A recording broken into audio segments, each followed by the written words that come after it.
Hello my dear friends, you're on the Military Summary channel, and today we will discuss the situation in Ukraine on the 25th of May of 2025. Today we have a lot of very interesting updates, so let's start. And today both the Russians and the Ukrainians carried out massive missile and drone strikes on the territory of the Russian Federation and on the territory of Ukraine. And first let's talk about the Ukrainian attack. In this picture we can see approximately the roads of Ukraine attack. The Ukrainians were using just drones. As you can see from this picture, from this map, we see that Ukrainians during the previous 24 hours mainly were trying to target and to attack the city of Moscow, the capital of the Russian Federation, which is obviously a very important issue for the Russians. And when talking about the Russians today, during the previous night, they provided us at least 2 minutes of defense report where we can see the numbers of Russian and effectiveness of Russian air defense. First report we got somewhere at 12 a.m. of Russian time of the 25th of May. The Russians reported that they managed to destroy up to 95 drones between 8 p.m. and 12 a.m. Later we got another report published by the Minister of Defense of the Russian Federation by 7 a.m. of the 25th of May. By that time the Russians managed to destroy additional 110 drones, and the most important that 13 drones were able and managed to get the territory of the capital of the Russian Federation, the city of Moscow. At the same time, the Russians struck back, and of course when talking about results of Russian attack, their results was much more powerful in comparison with Ukrainians. But telling the truth, Ukrainians just shown us their possibility, their capabilities, that they are able to send lots of drones, that these drones are able to get the city of Moscow. But when talking about damage, we can't say that Ukrainians were very successful or very effective. Basically they deal no damage to the Russians. But when talking about the Russian side, they managed to deal significant damage. In this post we can see approximately the map how the Russians were attacking the territory of Ukraine, and there were two important strikes. The first one took place in the most western part of Ukraine. We are talking about the Ternopil region. An industrial facility in Ternopil was hit by a missile strike carried out by the Russians. We see very heavy explosion, probably something important was destroyed. Another interesting video we got from the city of Chernihiv. In this video we can see how Ukrainians were trying to bring down Russian missiles and drones, but at the end Russian Iskander missile hit the target, and most likely that was pretty successful attack from the Russian side. So all these attacks are taking place at the same times when we are receiving dozens of rumors regarding possible Russian offensive operation in the direction of the Sumy region, Chernihiv region and Kharkiv region. All these updates we are getting at the same time when the Western media continue reporting that Russia masses up to 50,000 troops on Kharkiv border, so that was stated by Sky News. And all these updates we are getting at the same time with the prisoner exchange process. And today the third part of this exchange process finished. 303 Russian servicemen were returned from the territory controlled by Ukraine, and 303 prisoners of war were returned back to Ukraine. So the process has been finished today, and I'll remind you that several days ago the Minister of Foreign Affairs Sergei Lavrov stated that after this process is finished, we're talking about exchange process, then the Russians will provide the Ukrainians the list of demands, a draft of agreement of the peaceful settlement of the conflict. So we are waiting that during the next several days the Russians will provide the Ukrainians their demands. As for the current situation, we know for sure that these demands will include the territory of the Kherson direction, the territory of Kherson region. These demands will include the territory of Zaporizhzhia region. These demands will include the territory of Donetsk region, and these demands will include the territory of Lugansk region. So all these black territories will be included in the Russian demands. Ukrainians will be forced to withdraw their forces from this area if they want to stop this war. At the same time, during the previous days we got reports that the Russians are planning to create secure zones, so most likely these demands would be also included to this paper, to this document. As of now we don't know for sure what exactly exactly the Russians are meaning about this secure zone, but most likely something like this the Russians are talking about. Anyway, as for the end of the 25th of May of 2025, we still haven't received anything from the Russian side. We expect that this is going to happen during the next several days, so that is why let's talk about the situation on the ground, because we have lots of very interesting updates. And first, let's talk about the Sumy direction. The Russians continue their offensive operation, and currently there are very heavy clashes already on the border between the settlement of Loknya and the settlement of Yunakivka. The village of Yunakivka is a very important settlement for Ukrainians, because the Ukrainians were using this settlement as a base for their offensive operation. First, for their offensive operation in Kursk region. Later, the Ukrainians were using Yunakivka as a base for defense operation in Kursk region. But now we know that Ukrainians were completely defeated on the territory of Kursk, and the Russians entered the territory of Sumy region, and since the beginning of March the Russians managed to secure all these villages to the north of Yunakivka. And a few days ago the Minister of Defense of the Russian Federation reported that the village of Loknya was also captured by the Russians, which means that the battle for Yunakivka has begun.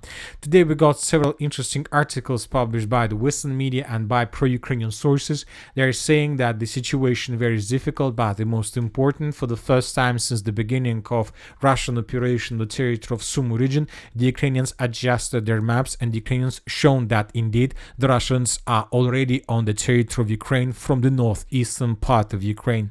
So let's wait and see what is going to be next, but obviously most of the sources, most of the military experts came to conclusion that most likely the Russians are going to move in the south direction from the village of Belovodo, first towards the village of Yablunovka and then towards the village of NO7. This will allow the Russians to cut the main supply lines to the village of Yunakivka, and this will force the Ukrainians to fall back towards this huge forest. Obviously, this huge forest is a very huge problem for the Russians in the future. I'm not even sure how exactly the Russians are going to move through this forest, if they are planning to attack further deep inside of the territory of Ukraine and in the direction of the city of Sumy. First, the Russians need to move through this forest, and obviously this is going to be a very, very difficult adventure for the Russians. Now let's move further and let's discuss the situation in Kharkiv region. As we discussed in the previous videos and as we discussed today, Russia masses up to 50,000 troops on Kharkiv border, Sky News. After Russian forces pushed Ukrainian troops out of the Kursk region, the remaining units of up to 50,000 troops have massed near the border with Kharkiv, Ukraine's second largest city. As for the end of the 25th of May, the most important updates are coming from the city of Volchansk.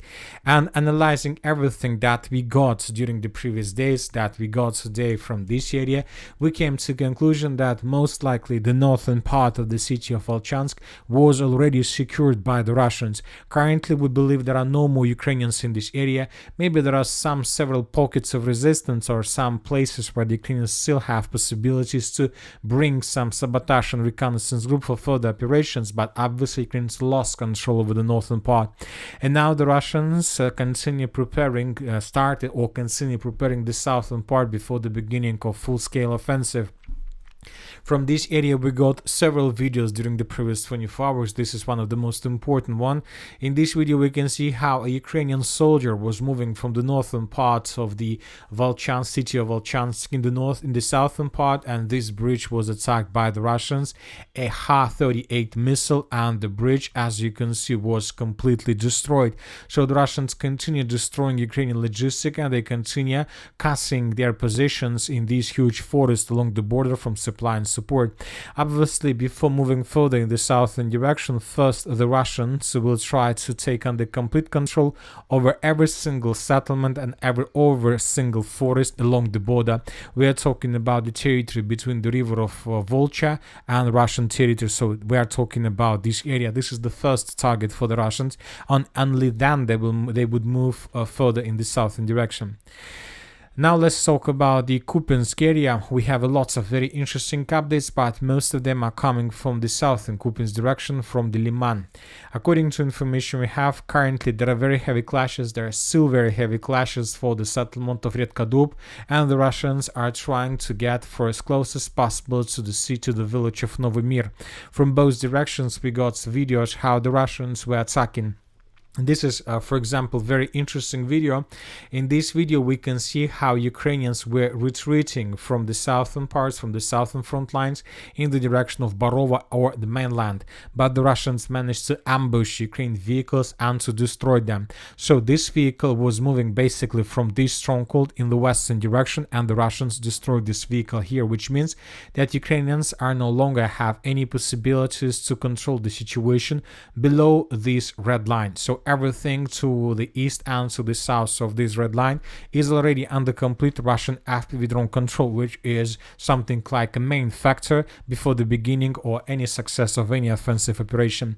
So we are waiting for additional details from this area during the next days, and we expect that during upcoming week the Russians would secure the village of Redkadub completely, and most likely the Russians will secure several strongholds in this area.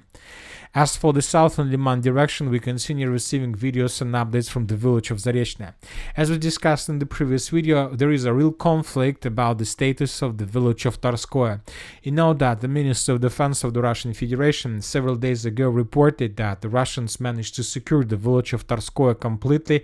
This update was reported by the Russians before the Istanbul talks, but later we start receiving reports from several pro-Ukrainian sources and pro-Russian resources that currently the Russians have no control over the village of Tarskoye, and that the village is under complete Ukrainian control. So we see we have completely opposite updates about the situation in this area. So I'll try to explain you my position about the settlement. First of all, the Minister of Defense of the Russian Federation reported that the settlement was secured. Based on this video, we have adjusted the map. Later we got reports on several geolocations that confirm Ukrainian counterattacks, and that Ukrainians, as a result of those counterattacks, managed to improve and to restore positions in some part of the village of Tarskoye. And now when talking about, for example, the period of time between, let's say, the beginning of the previous week and, let's say, the 25th of May of 2025, if we increase the numbers of dates for this particular period of time, we're gonna see that most activities, the biggest number of updates and icons are coming exactly from the village of Zarechne. We have lots of Lemur strikes, missile strikes on Ukrainian positions of FPV drone operators. We have lots of FAB attacks from the Russian side. And as you can see, we have nothing from the settlement of Tarskoye. So most of the numbers, most of the updates are coming from this area, and we have nothing from this area. And this, to my opinion, to my understanding, is a proof that most likely the village of Tarskoye is under complete Russian control. And those pro-Russian resources who are saying completely different situation, I believe they are wrong, because if this village was under complete Russian control, we would get a lot of updates from this area. For example, if we increase the number of updates since the 1st of April, then we're gonna see a lot of updates from this village as well. And this was exactly the time when there were very heavy clashes for this territory. Now the Russians moved their focus further in the western direction, so that is why we stopped receiving videos from Tarskoye. So this is my opinion about the situation. Now let's move further. And let's talk about the most important direction, about the Konstantinovka. More precisely, first let's start about the eastern flank. As you can see from this map, we have lots of videos. The Russians entered the final preparation stage before the beginning of the ground operation.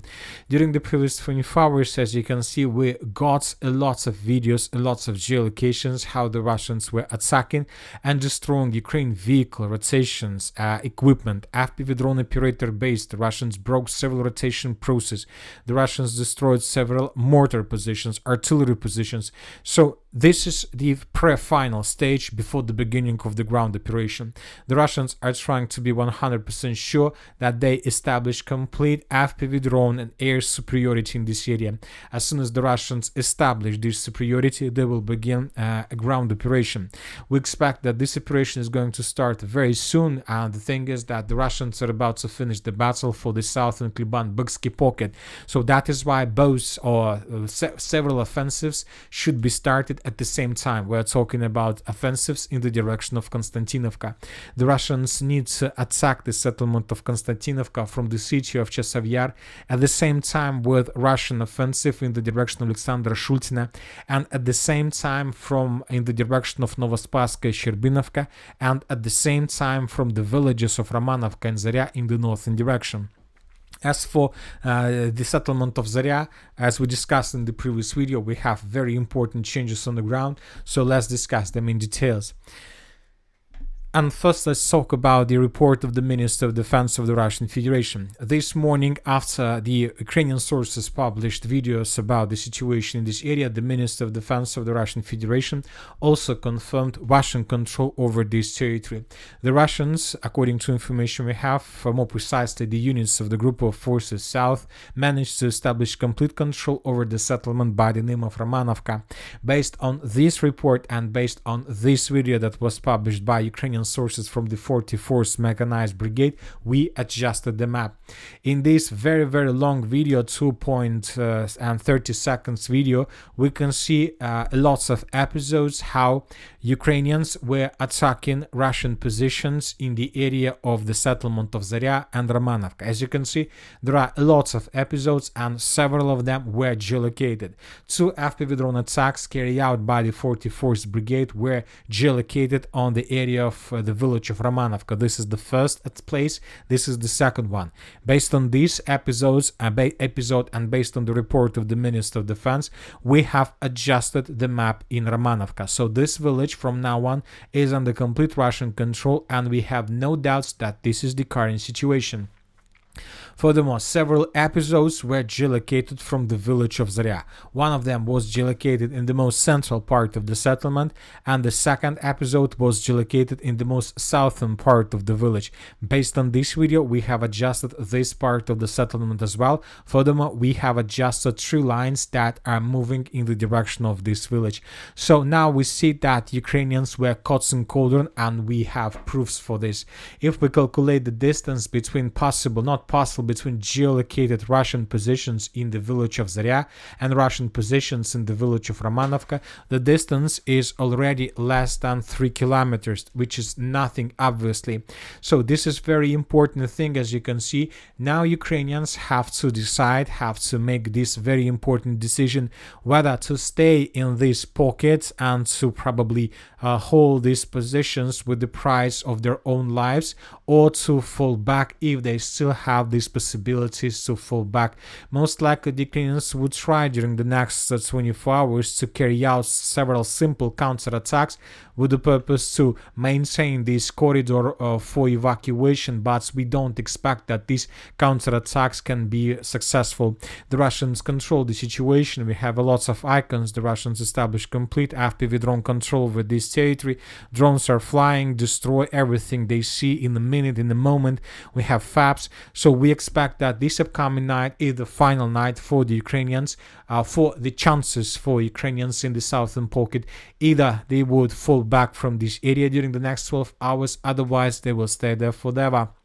The Russians caught this territory in cauldron, and we believe that during the next upcoming week we will color all these territories in Russian favor.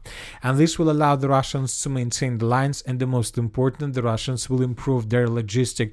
They will get access, they will receive access to the most important and vital lines, supply lines, that they can use in the future for further offensive in the direction of Alexandra Kalinova, Yablunovka, Katerinovka and Kleban-Byk. As for these villages, Yablunovka, Alexandra Kalinova, the Russians have almost entered the settlement from the southwest. Today we got videos where we can see how the Russians were attacking Ukrainians here along these 3 lines. Most of the mappers adjusted their maps exactly in this area. We did the same based on the geolocations, and you know that maybe during the next 48 hours we're gonna receive first videos from this village as well. And if it happens, if we start receiving videos, let's say from the western part part of the village of Yablunovka, you know that this is going to be the beginning of complete collapse of Ukrainian defense on this inside direction from the village of Yablunovka towards the village of Nilipovka and Plishivka. This entire pocket would collapse, and this is going to be very interesting situation, and this is going to be basically the beginning of Russian summer offensive. Now let's talk about the N32 road and about other roads between the Pokrovsk-Konstantinovka agglomeration and the Pokrovsk-Drushkovka agglomerations. So what we have today, as we discussed in the previous video, the Russians made several attempts to break through Ukrainian defense to create, say, bridges between Chasiv Yar and the road N32 with kamikaze vehicles. In this video we can see how Ukrainians with FPV drones were trying to stop or to slow down Russians' kamikaze vehicles, and as a result of another attack, another Russian vehicle was destroyed. Most likely the Russians sent their kamikaze vehicle with the purpose to breach Ukrainian defense, at least in the vicinity of this stronghold, but the Ukrainians managed to stop the Russian vehicle. Anyway, the Russians, as we can see, continue offensive operation here, and they will try to get for as close as possible to the road between Shahova, Sofievka, Nova Shahova. This road goes between Pokrovsk and the Drushkovka agglomeration. When talking about Drushkovka, the Russians established certain fire control. In this video we can see how Russians managed to discover another concentration of Ukrainian forces, and then Russians attacked this area with Tornado S missile system with cluster rounds. So everything is under complete control in this region.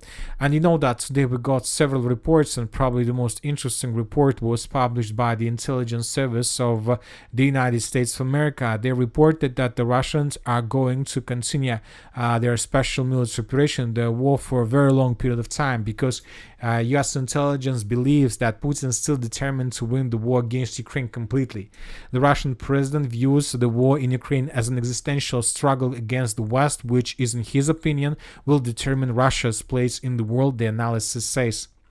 Another important thing that Russia will be able to fight for at least another 2 years at the current level of losses. That was stated by the commander of the US armed forces in Europe, Kavoli. So we have lots of proofs that the Russians have at least 2 years ahead of them for further offensive operation. And we see that the Russians are getting faster and faster. Ukrainians are getting less and less supply and support from the Western countries. So we can't say for sure where exactly with the situation, how exactly the situation would look like, let's say, by the end of 2026. We see that situation in 2025 is very difficult to say what is going to be next. Now let's talk about the Novopavlovka direction, where the Russians continue their offensive operation. As for the end of the 25th of May, we haven't received anything special about the situation. The Russians just finished the battle for the settlement of Bogatyria and Odradnaya. Most likely now the Russians are trying to secure this area to bring additional forces to regroup themselves before the next wave of offensive, because now the Russians have their final battle for this area. And there are two battles in this area. The first one for the village of Alexeyevka, and then the battle for the village of Kamar. If Ukrainians lose control over these two villages, then this is going to be basically the end of the battle for this part of the South Donetsk direction. So the Russians are preparing themselves before these two, let's say, battles, and soon they are going to start them. As for the Gulay-Polye direction, by the end of the day we got several reports that the Russians improved their positions around Zelenoye Polye and Novopol. The Ukrainians show fierce resistance, but according to information we have already passed a turning point in this area. The Russians continue their offensive, and the Russians will continue moving further in the direction of the city of Gulay-Polye.